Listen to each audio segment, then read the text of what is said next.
अस्सलाम वालेकुम, नमस्कार, सत श्री अकाल एंड गुड इवनिंग। मैं हूं आरज़ू काज़मी और आप देख रहे हैं पॉइंट ऑफ व्यू। हमें जी जॉइन किया है डॉक्टर मुक्तदिर खान साहब ने। बहुत शुक्रिया सर कि आज आप आए। Thank you so much. Thank you very much आरजू जी, आपने मुझे बुलाया और आपके सुनने वालों को मेरा सलाम, नमस्ते, सत श्री अकाल, वणक्कम और नमस्कार। और शो से पहले सर मैं आपका बहुत शुक्रिया। आपकी बुक भी मुझे आज मिली है, आई होप कि मैं कल से इसको भी पढ़ना शुरू करूंगी। Thank you so much sir. आप लोगों की वजह से, स्पेशली इंडियंस की वजह से ना, हम पाकिस्तानियों को भी जो है ना वो थोड़ा बहुत पढ़ने की आदत पड़ती जा रही है। वरना हम लोग कहते हैं बस ठीक है, ऐसे ही गुजारा हो रहा है थोड़ा बहुत। लेकिन अब मेरे पास बहुत से लोग मुझे ये कहते भी है कि तुम इंडियन ऑथर्स को ही सिर्फ पढ़ती हो। मैंने कहा नहीं, ऐसा नहीं है, सबको ही पढ़ना शुरू किया है। लेकिन हाँ, ये जरूर है कि इंडियन ऑथर्स जो है वो मुझे ज्यादा जो है मुझे पसंद है, क्योंकि वो बात आसानी से मुझे समझ आती है कि क्या कह रहे हैं। और जाहिर है एक जैसी सोच होती है, तो इस वजह से तो sir thank you once again, thank you so much कि आपने याद रखा। सर सबसे पहले हम बात करेंगे आईएमएफ की। पाकिस्तान में इस वक्त सबसे हॉट टॉपिक यही चल रहा है। क्या देख रहे हैं आप कि पाकिस्तान में मजीद प्रॉब्लम्स तो ऑब्वियसली आएंगी जो आम पब्लिक है, लेकिन क्या कंट्री इस इशू में से, इस प्रॉब्लम में से निकल पाएगी इकोनॉमी के? देखिए, देर आर इसमें तीन मुख्तलिफ इश्यूज हैं। एक कि अगर इकोनॉमी रिकवर नहीं करती तो उसके क्या नतायज होंगे, और दूसरी चीज ये है कि और क्या करना पड़ेगा पाकिस्तान को to get out of this crisis. लेकिन ये आईएमएफ की जो दौरा खत्म हुआ है, देखिए, there are two step approval है। एक स्टाफ लेवल अप्रूवल है, फिर उसके बाद जो बोर्ड तक जाएगी बात। तो स्टाफ, ये फ्रीज फ्रीज हो गया। नहीं सर, चलो। तो जो स्टाफ लेवल, मेरी तरफ से सब फ्रीज लग रहा है मुझे, आई डोंट नो व्हाई। मेरी तरफ ठीक है सर। अच्छा, इसको दोबारा एक सेकंड दीजिए मुझे, आई डोंट नो व्हाट हैपेंड। हाँ, अब ठीक है। जी आपको आवाज आ रही है? हाँ। जी जी हाँ। सो तो दो लेवल का अप्रूवल चाहता है आईएमएफ, स्टाफ लेवल अप्रूवल, फिर उसके बाद वो बोर्ड को जाता है। तो जो आईएमएफ के ऑपरेशंस वगैरह से वाकिफ हैं, वो लोग कह रहे हैं कि स्टाफ लेवल अप्रूवल ये मीटिंग्स में हो जानी चाहिए थी, ये 10 दिन की ट्रिप। तो आईएमएफ की डेलीगेशन जब छोड़ रहे के पाकिस्तान से जा रही थी, they should have given an approval at the staff level, फिर वो जाकर फिर बोर्ड, फिर वहां से इट बिकम्स अ फॉर्मेलिटी। तो उसका मतलब ये है कि the staff is not fully convinced.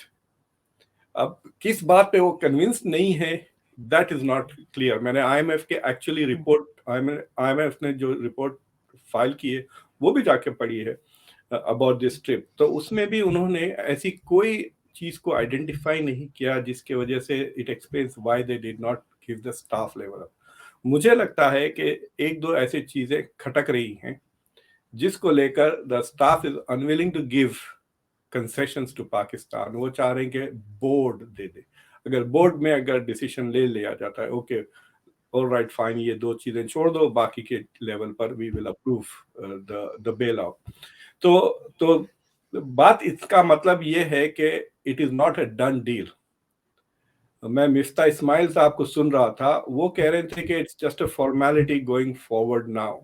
I don't think it is a formality. वो स्टाफ लेवल अप्रूवल मिल जाता अगर if it was a formality. तो दूसरी चीज ये है कि ये जो बेल आउट है आपका, सिर्फ $6.5 बिलियन का है, जिसमें इस बार 1.1 देंगे और सिर्फ 1.5 बाकी है, 1.4 बाकी है, जो 4 बाकी है। हाँ, जो जून में मिलेगा, यानी टोटल $2.5 बिलियन है। तो मुझे ये समझ में नहीं आ रहा कि जो पाकिस्तान की जरूरतें हैं वो तो तकरीबन $7-8 बिलियन पर मंथ की जरूरत है। ये सच ए स्मॉल अमाउंट, इस छोटे से अमाउंट के लिए Pakistan, why is it succumbing to IMF pressures? क्योंकि जो चीजें आईएमएफ डिमांड कर रही है, it is going to cause a lot of upheaval. एक तो एक आपकी तेल की कीमत ऊपर चली जाएगी और मजीद जाएगी, डॉलर की कीमत भी ऊपर चले गई है। तीसरी चीज ये होगी कि जो इन्फ्लेशन है वो भी बढ़ने लगेगा, क्योंकि आपकी फ्लोटिंग करेंसी के वजह, आपकी करेंसी को जो मार्केट ड्रिवन कर दिया है, इट इज क्वाइट पॉसिबल कि इट विल फॉल फर्दर। तो चीजें महंगी होने लग जाएंगी ना, जो चीजें आप इंपोर्ट करते हैं। और तीसरी चीज ये उन्होंने डिमांड किया कि टैक्सेस बढ़ाएं उन्होंने, और वो जो अमाउंट भी कुछ 700 मिलियन के करीब है, 698 मिलियन के टैक्सेस बढ़ाएं, एंड देन जो टैक्सेस लगाते हैं डीजल वगैरह पर उसको भी डबल करवा दे। यानी you are going to have 2 raises मेरे ख्याल से, अब 1 जनवरी में, फिर अप्रैल में फिर से दोबारा तेल की कीमतें, डीजल की कीमतें बढ़ेंगी। सो बेसिकली इकोनॉमी में इन्फ्लेशन आते जाएगा, चीजें महंगी होती जाएंगी, और फिर आप कई चीजें इंपोर्ट भी नहीं कर सकेंगे, और ये सारी चीजें सिर्फ $2.5 बिलियन के लिए, ये this is a failure of Pakistani diplomacy कि लेकिन वो सर ये तो बहुत सी दूसरी कंट्रीज, कई दूसरी कंट्रीज है ना, चाइना और गल्फ कंट्रीज जो हैं, जिन्होंने ये कहा है कि पहले आईएमएफ से ये लोग ले लें फंड या लोन और उसके बाद वो देंगे, तो इनको आगे बाकी कंट्रीज से भी तो मिलने की उम्मीद है, सिर्फ आईएमएफ नहीं है, लेकिन सबकी शर्त ये है कि आईएमएफ से पहले लो। बिकॉज मेरे ख्याल से वो शर्त नहीं लगाना चाह रहे, वो शर्तें लगाना नहीं चाहिए। जैसा कि जो कह रहे हैं सऊदी अरेबिया के $2 बिलियन आएंगे, वो भी आईएमएफ के अप्रूवल के बाद ही आएंगे, तो it is going to be channel through IMF. इसका मतलब ये है कि जो आपके एलाइज हैं, आपके जो दोस्त हैं, they are not trusting you to do 2 things, make the right decision and implement them. और एग्जैक्टली। जहाँ तक कि आईएमएफ के जो कंडीशंस हैं, पाकिस्तान ने कभी भी मतलब 20-22 बार 23 बार जो आईएमएफ को गया हुआ है, मे भी एक आध बार उन्होंने सारे कंडीशंस फुलफिल किए हैं आईएमएफ के प्रोग्राम के, तो इस बार दे विल फुलफिल का क्या मतलब है। दूसरी चीज ये है कि देर आर गुड एग्जाम्पल्स जहां कंट्रीज ने have implemented IMF programmes and restructured the economy. Turkey खुद मेरे ख्याल से 2001 या 1999 में they had to go to IMF, और उन्होंने they went through the programme and they recovered from it, और उनकी इकोनॉमी काफी स्ट्रांग हो गई थी उसके बाद। तो basically IMF is trying to say कि भाई जब तक आप आपके जो इकोनॉमिक पॉलिसीज और फिस्कल पॉलिसीज हैं, आप जब तक उसको फिक्स नहीं करेंगे, ये प्रॉब्लम बार बार आते रहेगा, and then we can not keep bailing you out. तो हम आपको उसी शर्त पे बेल आउट करेंगे जब आप ये पॉलिसीज इंप्लीमेंट करेंगे। तो मेरे ख्याल से ये जो स्टाफ लेवल अप्रूवल रेट जो इन्होंने रोका है, they are probably waiting for Shahbaz Sharif to make और मजीद अनाउंसमेंट्स कि हमने ये भी करेंगे, ये भी करेंगे। क्योंकि आपने आखिरी बयान में जो सुना उनका, ही वाज सेइंग कि we will implement everything that we have agreed upon. Exactly. ये तो बिल्कुल तैयार है, हर बाहर कंडीशन के लिए तैयार है, क्योंकि कोई और रास्ता नहीं है ना सर इनके पास। बाकी कंट्रीज ने भी यही शर्त लगा दी है, तो फिर क्या करें, मजबूरी है। देखिए, जो डर होता है ना गवर्नमेंट को कि अगर हम आईएमएफ के कंडीशंस को इंप्लीमेंट करें तो पॉलिटिकल अपहीवल हो जाएगा, लोग सड़कों पे आ जाएंगे, प्रोटेस्ट हो जाएंगे, और अगर डेमोक्रेसी है तो तख्ता पलट जाएगा। तो इस चीज का डर होता है ना। लेकिन आपकी जो करंट पॉलिटिकल एनवायरनमेंट है, it is already in A state of upheaval. मतलब ऑलरेडी इमरान खान ने तो उसको इतना जैक किया हुआ है कि लोग वैसे भी सड़कें, अब जेल भरो कुछ प्रोग्राम शुरू किया उन्होंने। जी। हाँ, तो इससे ज्यादा और क्या होगा। लाइक फॉर एग्जांपल इससे ज्यादा ये भी होगा कि इट माइट एक्चुअली डिस्ट्रैक्ट के लोग इमरान खान की वजह से सड़कों पे नहीं आएंगे, महंगाई की वजह से सड़कों पर आएंगे। So as far as Shahbaz Sharif is concern, मेरे ख्याल से पॉलिटिकल रिस्क्स उनके लिए कम है। He should go ahead and implement. ये जरूर है कि अगर वो चीजें वो इम्प्लीमेंट करते हैं तो पब्लिक में इतना गुस्सा जरूर आ जाएगा कि अक्टूबर में वो वाइप आउट हो जाएगा, इलेक्शन अगर होता है तो। There is no doubt about it, क्योंकि बहुत ही तकलीफदेह होती है आईएमएफ की। जो बेसिकली इट्स लाइक सेइंग कि भाई आप रोज बिरयानी खाने की आदत है, आप वो कह रहे कि नहीं भाई सिर्फ आप फुलके खाए बनानास के साथ, and that's it, diet control करें। It is going to be like that for Pakistan. Imports पे कंट्रोल, एक्सपोर्ट बढ़ाए, एक्सपोर्ट्स बढ़ाए, कैसा बढ़ाएंगे, मतलब you have to have a society which is entrepreneurial. और ये जो फ्लड्स का भी जो इम्पैक्ट हुआ है, इट इज नॉट इनकॉन्सिक्वेंशियल, मतलब उसका भी काफी असर हुआ है। कहते हैं कि तकरीबन 1/3 ऑफ द पॉपुलेशन पे असर हुआ है। सो उसके बाद रिकवर करना इज नॉट दैट इजी। बिल्कुल आप सही कह रहे हैं सर, लेकिन अब देखते हैं कि ये इस चीज को आगे कैसे लेके जाते हैं, क्योंकि इसके बगैर भी गुजारा नहीं है, जो पाकिस्तान की इस वक्त हालत है इकोनॉमी की। तो इनको तो यही लग रहा है गवर्नमेंट को और एस्टेब्लिशमेंट को कि अगर वहां से फंड मिल जाता है IMF से तभी बाकी कंट्रीज भी देंगी, तो फिर ये थोड़े दिन और आगे निकाल पाएंगे। मगर अभी फिलहाल जो फाइनेंस मिनिस्टर है उनका तो यही कहना है कि तकरीबन 3-4 दिन लगेंगे, फिर जाके जो है IMF की तरफ से किसी किस्म का कोई लेटर या अप्रूवल जो है वो मिलने की उम्मीद है इनको। ये और बात है कि हमारी हर चीज के लिए कह दिया गया है कि मिल जाएगा, कई एक्सपर्ट्स भी कह रहे हैं कि मिल तो जाएगा। देखिए, ये जो मतलब इकोनॉमी को छोड़कर अगर आप ये जो TPP का जो मसला है, if Pakistan is going to wage a war on terror या on TTP, how are they going to fund it? मतलब ये अगर IMF के साथ जो डिस्कशंस हुए हैं, ये जो basically they must have said कि भाई आप आइंदा 6 महीने क्या खर्च करने वाले हैं, पैसे किस पर खर्च करेंगे, राइट?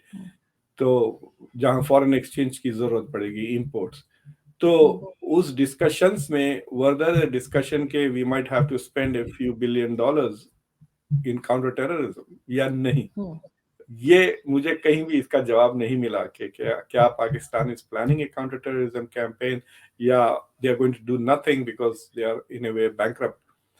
दूसरी चीज ये मुझे बताया आप कि अब हम जब बात करते हैं पाकिस्तान की डिसीजन मेकिंग की, वी कीप सेइंग कि गवर्नमेंट में कोई उतना अथॉरिटी नहीं है, सारा का सारा पावर एस्टैब्लिशमेंट में है। तो एस्टैब्लिशमेंट के लोग क्यों नहीं थे IMF के साथ मीट करने? लाइक आपके मुनीर साहब क्यों इधर उधर चले गए? मतलब why was he not there to meet with this? क्या मिलिट्री के साथ मुलाकात हुई IMF की? नहीं सर, मेरा ख्याल है कि खैर पीछे से होते तो यही लोग हैं, सामने ही सिर्फ पॉलिटिशियंस होते हैं, तो इसलिए शायद ये इम्प्रेशन दिया जा रहा है आजकल के जी किसी किस्म की कोई इंटरफेरेंस नहीं है उसकी मिलिट्री की गवर्नमेंट में। लेकिन देखते हैं कि आगे भी इसी तरह रखते हैं या जैसा कि सब समझते हैं और सबको बल्कि यकीन है कई लोगों को कि ये पीछे रहकर सामने पॉलिटिशियंस को रखकर जो है मिलिट्री जो है वही गवर्नमेंट चला रही है। तो हो सकता है इनको कुछ सिखा पढ़ा दिया हो कि किस तरह से बात करनी है, क्योंकि जो फुटेजेस आ रही थी, जो वीडियोस दिखाई जा रही थी, क्लिप्स जो आ रहे थे उसके ऊपर टीवी वगैरह पे, तो उसपे तो यही लग रहा था कि ये तो काफी हंस के हमारी साइड के लोग जो थे वो बात कर रहे थे और IMF वाले बिल्कुल स्ट्रेट फेस के साथ बैठे थे, तो वो लग रहा था कि ज्यादा प्लीज नहीं है। वो बॉडी लैंग्वेज जैसे हम लोग कहते हैं कि बॉडी लैंग्वेज से पता लग रहा था कि ये किस तरह से बात कर रहे थे झुक के और वो किस तरह से, बिल्कुल ऐसा लग रहा था बिल्कुल इंटरेस्टेड नहीं है। मगर नहीं, हंसने से भी चिढ़ रहे थे होंगे वो लोग, कह रहे हैं कि यार you are in such a mess, ये खुशी किस बात की? वो सर एक एम्बैरेसमेंट की हंसी भी तो होती है ना, खुशी की नहीं होती है। एक एम्बैरेसिंग सिचुएशन में भी इंसान हंस पड़ता है, तो हो सकता है उस तरह की कोई बात हो। लेकिन फाइनेंस मिनिस्टर की मैंने एक झलक देखी थी, वो कुछ हंस के बात कर रहे थे और जब सामने के लोगों को दिखाया तो इतने स्ट्रेट फेस थे हर किसी का कि मैंने कहा कि ये या तो उनका जोक समझ नहीं आया या फिर उनको पसंद नहीं आया, ऐसे ही कुछ हुआ। तो ये इस किस्म की कुछ सिचुएशन चल रही थी। लेकिन सर अगर हम बात करें अफगानिस्तान की, अभी एक जो है वहां पे कॉन्फ्रेंस थी अफगानिस्तान के ऊपर मॉस्को में, जिसमें इंडिया ने भी शिरकत की है, लेकिन पाकिस्तान की तरफ से कोई नहीं गया। अब उन्होंने कोई रीजन इन्होंने खास नहीं दिया, लेकिन बस ये गए नहीं। लेकिन आपको लगता है कि इससे कुछ अफगानिस्तान की सिचुएशन में कोई फर्क पड़ेगा, कुछ वहां के हालत सही होगी? देखिए, ये जो कॉन्फ्रेंस का जो टॉपिक था, इसको मॉस्को फॉर्मेट कहते हैं कि ह्यूमैनिटेरियन और सिक्योरिटी अफगानिस्तान को लेकर। लेकिन वहां पे अफगानिस्तान का भी कोई रिप्रेजेंटेटिव नहीं था। Pakistan was invited, Pakistan did not go. Afghanistan wanted to go but it was not invited, Taliban.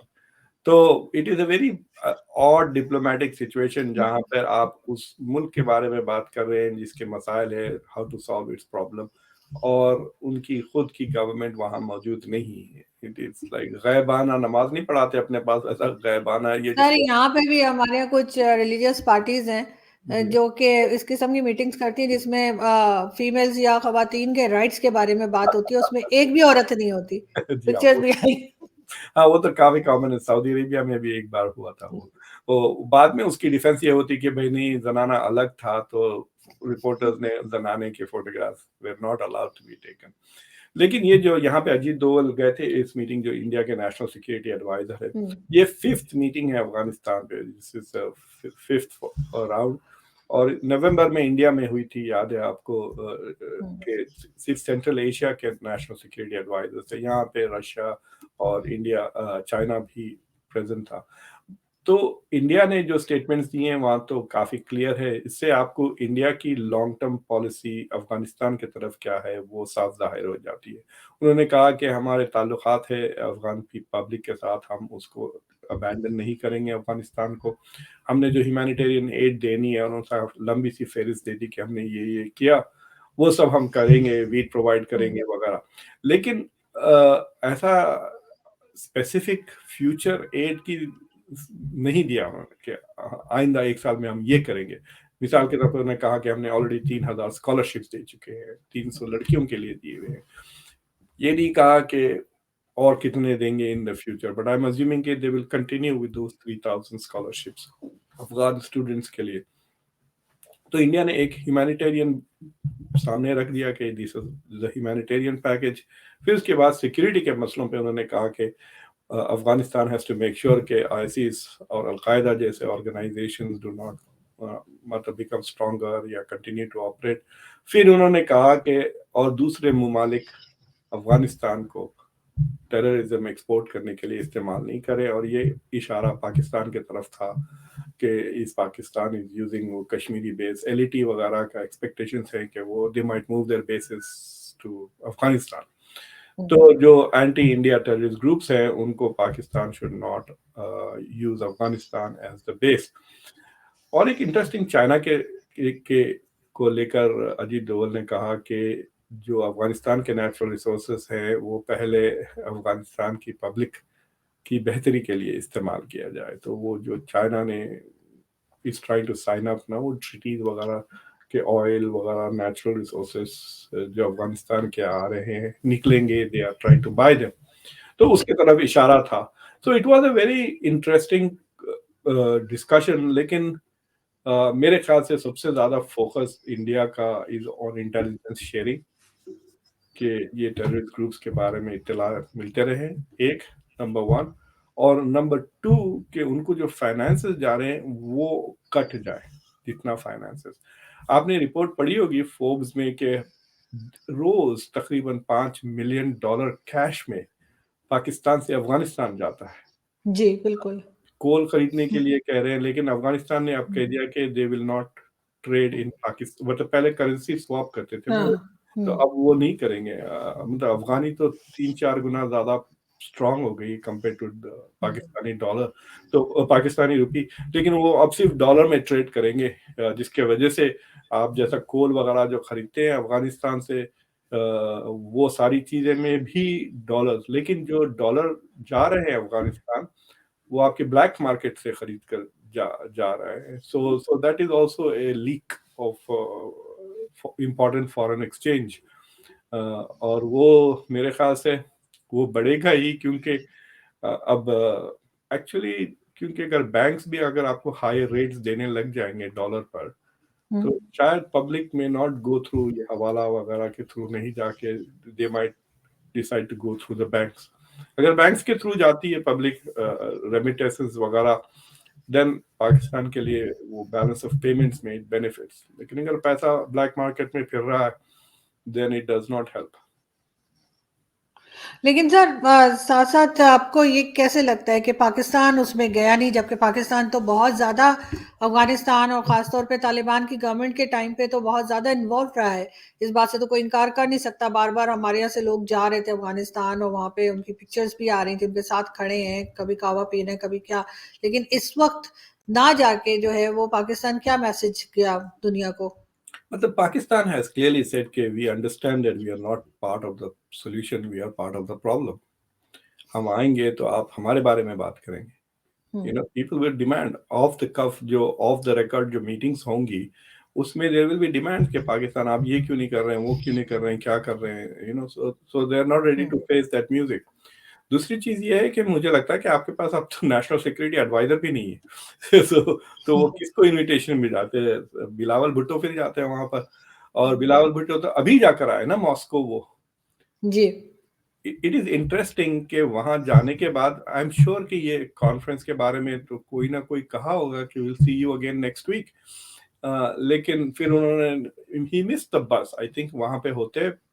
देखिए जहां पे भी आपकी इंटरेस्ट की बात हो रही है ना, if you are not there then decisions will be made जिसमें you are not a party to, no one is protecting your interest in that meeting.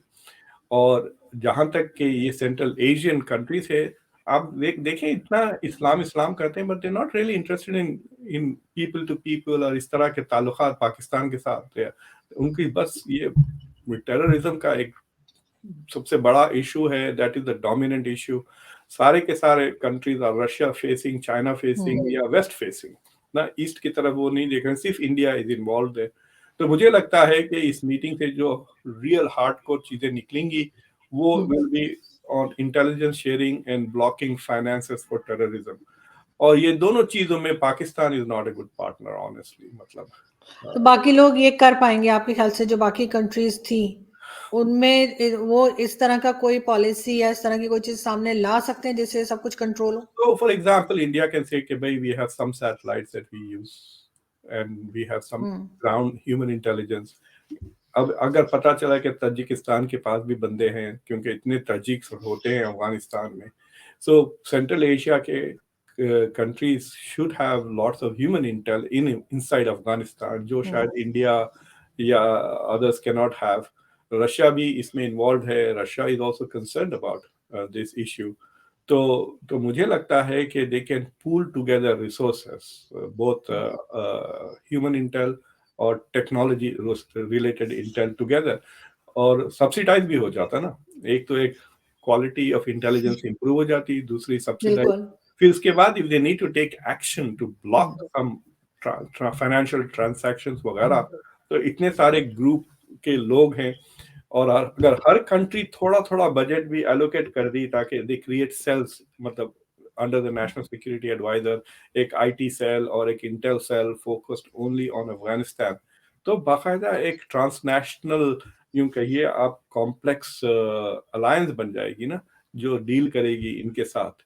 और इट ऑलवेज हेल्प्स। आप, मैं बता नहीं सकता कि ड्यूरिंग द, जब the US was in the war on terror, उसमें इधर उधर से इंटेलिजेंस आ जाती थी, पता है आपको। आपको पता है कि एक केस तो इंग्लैंड में ऐसे ही हो कि जो बच्चे प्लान कर रहे थे, उनकी माँ ने उनको रिपोर्ट कर दिया। सही। So you can get intelligence from anywhere, but the mother should know where to call, हाँ, कि फोन किधर। एग्जैक्टली।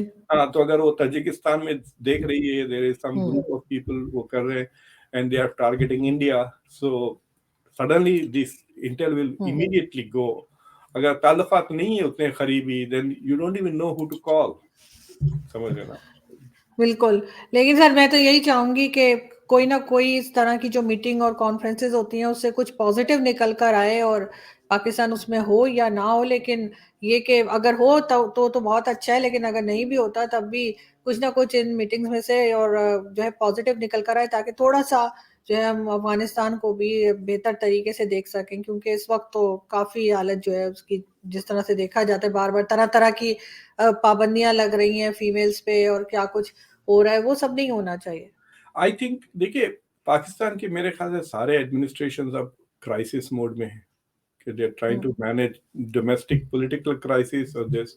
आई थिंक जो नवाज शरीफ की पार्टी है, दे शुड डिसाइड के शहबाज शरीफ को बना दें कुर्बानी का बकरा, जितने भी डिफिकल्ट डिसीजंस हैं वो ले लें, which is in the interest of Pakistan, और नवाज शरीफ अक्टूबर में आए और claim credit and run for elections, ताकि मतलब जो नेगेटिविटी है वो डायरेक्ट कर दें शहबाज शरीफ की तरफ। एंड देन तो देन व्हाट विल हैपन कि अगर वो फील करें कि it is not going to impact our electoral process, Nawaz Sharif और मरियम के, देन जो डिफिकल्ट डिसीजंस है वो ले सकते हैं। लेकिन अगर शहबाज शरीफ सोच रहे हैं कि मैं नवंबर, दिसंबर, जनवरी में भी प्राइम मिनिस्टर बनना चाहता हूँ, then he is not going to take the decisions that you need, और ये सारी चीजें वो मिस करने वाले हैं, देखें। because he just worried कि मतलब इमेजिन वो दिन भर आज सारा IMF ही करते रहेंगे, बिकॉज क्या हो रहा है IMF का, फिर कल भी वही होगा, फिर उसके बाद बिल्कुल। IMF के बाद आने के बाद जब वो इम्प्लीमेंट करना लगेंगे, it's not that easy to just implement ये सारे policies ना, so they will have to मतलब they'll have to pass laws, they'll have to pass ordinances to get these things moving. सो मेरे ख्याल से they don't have time to deal with this boutique issues ना, छोटे boutique issues. और अफगानिस्तान के साथ I mean तालिका, I think Pakistan has lost grip. वो कहते हैं ना, वो बारिश में जब बॉलिंग करते हो, बॉल फिसल के हाथ में नहीं आते रहता, इधर उधर गिरते रहता, वैसा हो गया है पाकिस्तान का हाल। They really don't know like what are they trying to do with Afghanistan. वो जो भी चीज कर रहे हैं, the relationship seems to be getting worse and worse. मैं आपको एक छोटी सी मिसाल देता हूँ। आपको पता है एशिया, पाकिस्तान और इंडिया के बीच में इतना हॉस्टिलिटीज होते हैं। जब भी इंडिया पाकिस्तान का क्रिकेट मैच होता है, पब्लिक वगैरह सब इतना एंजॉय करती है। आपने देखा ऑस्ट्रेलिया में बिल्कुल। कप हुआ, लेकिन जो एशिया कप में पाकिस्तान और अफगानिस्तान का मैच हुआ, उसमें मारम पीटी हो गई थी स्टेडियम में पब्लिक। Like exactly. हाँ, मतलब द हॉस्टिलिटी इज बिलो, मतलब हाँ हाँ। और I found that very shocking कि भाई इतनी नफरत अवाम में भी आ गई है कि वो मारम पीटी कर रहे हैं आफ्टर अ मैच। तो मुझे लगता है कि Pakistan has completely failed in its Afghan policy, और it has failed in many policies. अभी क्या फेल कर रहा है?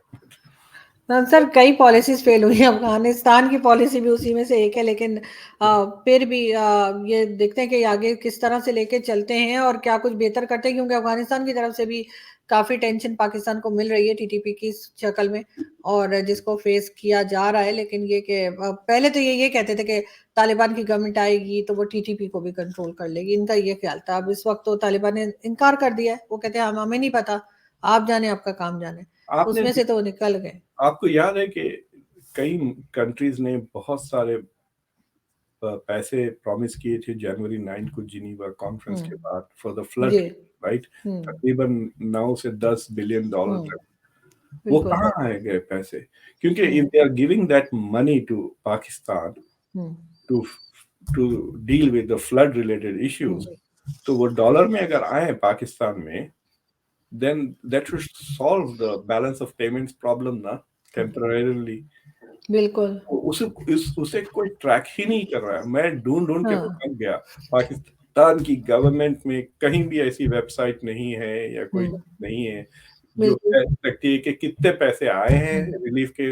मतलब समांथा पावर्स, इनफैक्ट यहाँ पे एक कॉन्फ्रेंस हो रही थी, तो मैं यूएस एड के एक साहब से साफ पूछा कि हुँ, आपने दो अलग अलग दिए या एक, हुँ, सीधा जवाब मुझे नहीं मिल सका उनसे, क्योंकि पहले हुँ, तो यूएस अनाउंस 75 मिलियन, फिर बाद में 100 मिलियन। हुँ, तो मैंने कहा कि जो सेकंड टाइम 100 मिलियन आपने अनाउंस किया है, does it include the 75 that you announced when hmm, the power was in Pakistan? ठीक है, अगर वो अनाउंस भी कर दिए, उसके बाद आपको पता है 200 मिलियन डॉलर और अनाउंस किए फॉर जेंडर इक्विटी। तो क्या ये पैसे ट्रांसफर हुए हैं पाकिस्तान को? अगर ये ट्रांसफर हुए तो आपके पास हाफ ए बिलियन डॉलर्स तो होने चाहिए एडिशनली। बिल्कुल। तो पता ही नहीं चल रहा कि ये फ्लड के पैसे आ, यस, मतलब अगर आप जो चीजें खरीद रहे हैं उनको देने के लिए, that those things can be bought by the government in rupees ना। डॉलर्स तो आपके पास फॉरेन एक्सचेंज के आ जाएंगे, that that can be in your bank, say कि we have money. I don't know what's happening with that issue. नहीं sir, मुझे भी, मैं भी चेक करूँगी, क्योंकि अगर आए होते तो इन्होंने शोर मचा दिया होता और काफ़ी चीज़ें जो है वो इनके काबू में आ गई होती, क्योंकि ज़ाहिर है उधर से जो पैसा आ जाता है। लेकिन लगता नहीं कि कुछ इन्हें मिला है, क्योंकि हर तरफ से सन्नाटा है, कोई ख़ास बात नहीं की जा रही। तो इसको तो ख़ैर वाक़ई में मुझे भी डबल चेक करना पड़ेगा कि आखिर वो पैसे गए कहाँ? वो ऐसे ही हैं, जैसे इमरान खान ने एक टेलीथॉन की थी और कह रहे थे कि इतने पैसे जमा कर लिए, पता नहीं 50 लाख थे या 500 लाख से क्या था, लेकिन मिलियन रुपीस उन्होंने जमा कर लिए थे, लेकिन वो भी कहाँ गए ये भी लोगों को नहीं मालूम। ये तो यहाँ पर हाल है, मगर देखते हैं आगे क्या करते हैं। बहुत शुक्रिया सर, आज आपने ज्वाइन थैंक किया। Thank you. You very much. Thank you sir.